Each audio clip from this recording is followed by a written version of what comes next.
हम में से हर एक का यही मसला है। हम कहते हैं मसला है लेकिन हल कोई और आकर करे। हमने कभी संजीदा सतह पर इस्लाहात का आगाज़ अपनी ज़ात से नहीं किया। आइए देखिए अल्लाह की रहमत कब मुतवज्जे होती है, अल्लाह की रहमत कब मुतवज्जे होती है, रहमत इलाही को जोश कब आता है। हमारी तरफ से अगर कोशिश हो, फिर अल्लाह की रहमत शामिल हाल हो, तो फिर कामयाबियाँ कैसे मिलती हैं, फिर मंजिलों पे बंदा कैसे पहुंचता है। इस बात को तो सब जानते हैं कि अल्लाह की बारगाह में जितना उम्मत मुहम्मदिया का मकाम है उसके महबूब की निस्बत से, इतना किसी और उम्मत का मकाम नहीं है, सब जानते हैं अल्हम्दुलिल्लाह। लेकिन सुनिए, पिछली कौमों का जिक्र हो रहा है।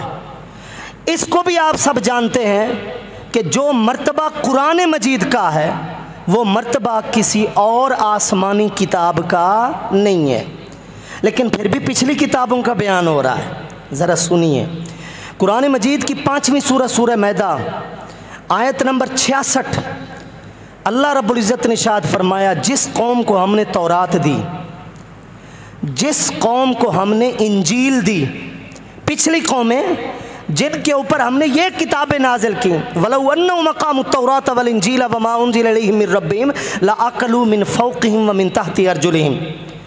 सुनिएगा ज़रा, अल्लाह ने फरमाया अगर इन्होंने मेरे कलाम पर अमल किया हुआ होता, अगर इन्होंने मेरे अहकाम को अपनी ज़िंदगी पर नाफिज किया हुआ होता,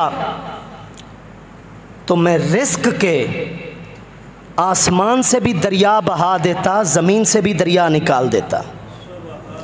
लअकलू मिन फ़ौक़िहिम व मिन तहति अर्जुलिहिम, ये ऊपर से भी खाते, ये नीचे से भी खाते, माशी वसाइल की इनके अंदर कमी ना होती। कब?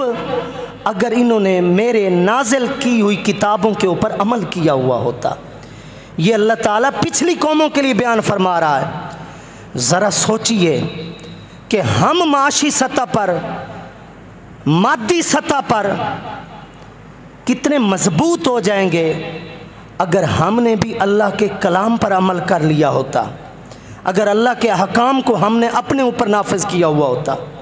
अब अगली बात सुनिए, हम कहते हैं मस्जिदें वीरान हो, हराम खोरी का बाज़ार गर्म हो, हम कहते हैं मिलावट सरेआम हो, और हम दलील दें लोगों को कि जनाब तू मुझे दूध में पानी मिलाने से रोक रहा है। कौन नहीं मिलाता? ये जुर्म है। अगर ये जुर्म है तो हर कोई कर रहा है। जब ईमान की ये हालत हो जाए, जब ईमान इस हालत तक पहुंचाए, फिर उम्मीदें लगाए बैठे हो कि आसमानों से फरिश्ते हमारी मदद को उतरेंगे। अगली बात को सुनिए, अल्लाह ने फरमाया कुल या अहलल किताबि लस्तुम अला शै हत्ता तुकीमुत तौरात वल इंजील, जब तक तुम मेरे कलाम पर अमल नहीं करोगे, जो तुम्हें किताबें दी हैं, आसमान से नाजिल की हैं, जब तक तुम उनकी कदर नहीं करोगे, जब तक तुम इनको अपने ऊपर नाफिज नहीं करोगे, अल्लाह ने फरमाया मेरा वाज़ेह ऐलान सुन लो कि तुम्हारी मेरी बारगाह में कोई हैसियत नहीं है। तो ज़रा मुसलमान गौर से सोचे, इस बात को गौर करे, इस बात पर कि पिछली कौमें के लिए अल्लाह ताला ने क्या उसूली फ़ैसला सुनाया कि उसकी बारगाह में उसी की हैसियत होगी जो उसके कलाम इलाही के मुताबिक ज़िंदगी गुजारेगा, जो उसके अहकाम के मुताबिक ज़िंदगी गुजारेगा।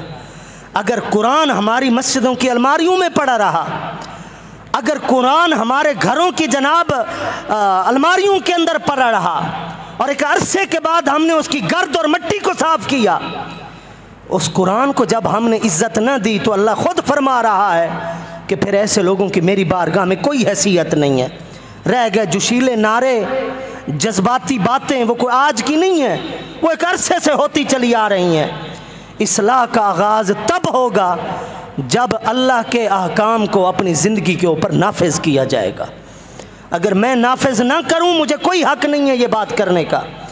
अगर आप नाफिज नहीं करना चाहते, आपको कोई हक नहीं है सुनने का इन बातों को, और फिर कोई हक नहीं पहुंचता ये उम्मत मुस्लिमा का दर्द बांटने का और ये रोना रोने का।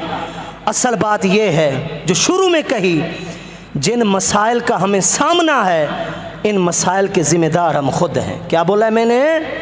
जिन मसाइल का हमें सामना है, इन मसाइल के ज़िम्मेदार हम खुद हैं।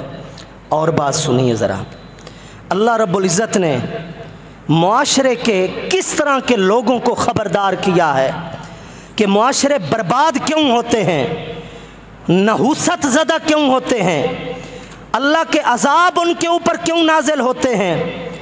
अल्लाह रब्बुल इज़्ज़त ने पिछली कौमें जो तबाह व बर्बाद हो गई उनके लिए एक दस्तूर बयान फरमाया। गौर से सुने, ये हमारे लिए भी है जो वारिसान मिंबर व मेहराब हैं, ये सब के लिए जो सरपरस्त हैं।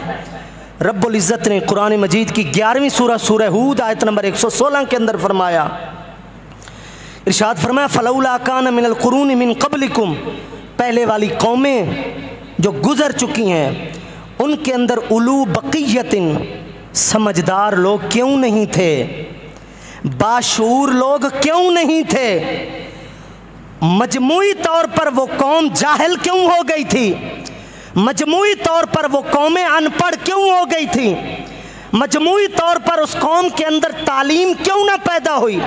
फरमाया उलू बक़िया कहते हैं अक्लमंदों को, बाशूर लोगों को।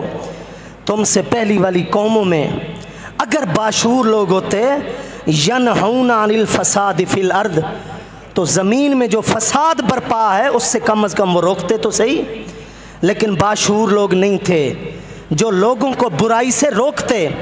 जब बाशूर लोग नहीं थे जो बुराई से रोकते तो फिर अजाब आया। आगे फरमाया वमा कान रब्बुका लियुहलिकल कुरा बिज़ुल्मिन व अहलुहा मुस्लिहून, तेरे रब की ये शान नहीं है कि जिस बस्ती के लोग अच्छे हों, जिस कौम के लोग पढ़े लिखे समझदार हों, जिस कबीले के लोग बाअमल बाकिरदार हों, अल्लाह फरमा रहा है मेरी शान ही नहीं है कि मैं उस बस्ती को बर्बाद कर दूं, मैं उसके ऊपर अजाब नाजिल करूं। जब वो अपने किरदार को छोड़ते हैं, जब वो नेकी को छोड़ते हैं, जब इज्तिमाई तौर पर वो फसाद बर्पा करते हैं, मेरा अजाब तब आता है। जब वो बार बार मेरे गज़ब को दावत देते हैं, मेरी नाराज़गियाँ तब नाजिल होती हैं। ये तो कुरान मजीद के उसूल हैं जिनको हम समझने की कोशिश करें। अब बताइए ऐसे लोग हैं कितने हमारे मुआशरे में जो संजीदा तौर पर बुराई से रोकना चाह रहे हों, नेकी का हुक्म दे रहे हों। निचली सतह पर भी हम देख लें, अहले इख्तिदार की सतह पर भी देख लें। 100 बात की एक बात है, बातें करने से कभी मसले हल नहीं होंगे, शोर मचाने से कभी मसले हल नहीं होंगे। न मसला कश्मीर हल होगा, न मसला फ़िलिस्तीन हल होगा। ये ऐसे मसाइल बढ़ते रहेंगे जब तक संजीदा सतह पर इस्लाहात का आगाज़ हम अपनी ज़ात से नहीं करेंगे। मैं 1000 रुपया अगर मस्जिद को नहीं दे सकता, मेरी बात ज़रा गौर से सुनिएगा, मेरी अगर मुआशी पोजीशन ऐसी नहीं है, मेरे अखराजात मेरी आमदनी के मामलात ऐसे हैं अगर कि मैं 1000 रुपया नहीं दे सकता, मैं अपने ज़मीर से पूछूं क्या मैं 100 रुपया भी नहीं दे सकता मस्जिद को, मदरसे को, दीन के किसी काम के लिए, गरीब की खिदमत के लिए, मोहताज ज़रूरतमंद की ज़रूरत को पूरा करने के लिए। अगर मेरा ज़मीर जवाब देता है कि यार तू 1000 नहीं दे सकता लेकिन 100 रुपया दे सकता है, मेरा दूसरा सवाल अपने ज़मीर से ये होना चाहिए क्या तू 100 रुपया दे रहा है पाबंदी से। ये जो जवाब अगला आएगा यही हमारे मसाइल का वाहिद हल है। हम एक अजीब सोच में चले गए कि हम जाकर वो असम्बली में जाकर इस्लाह कर लें। भाई अपने घर की तो इस्लाह कर लो मेरा भाई, और जो तुम्हारे बस में है उसकी तो कर लो, जहाँ तुम्हारा सिक्का चलता है वहाँ तक तो कर लो, जितने तुम्हारी काविश कोशिश हो सकती है वो तो कोशिश काविश कर लो। लेकिन सच्ची बात यह है कि हम जितना कर सकते हैं हम उतना नहीं कर रहे, तो जो कर नहीं सकते वो हम कैसे कर सकते हैं। जितना कर सकते हैं जब वो नहीं कर रहे, तो जो हम कर ही नहीं सकते वो भला हम कैसे कर सकते, नहीं कर सकते। इसलिए हर शख्स मुसलमान भाई की कोशिश हो कि जो उसका अपना एक छोटा सा दायरा है, छोटा सा मखसूस दायरा है, उसका अपना घर है, उसके अपने बच्चे हैं, वहाँ से वो आगाज़ करे, इस्लाह करे, अच्छी तरबियत दे, इस्लाम का शूर उनके अंदर बेदार करे। अल्लाह हमें अमल की तौफीक अता फरमाए।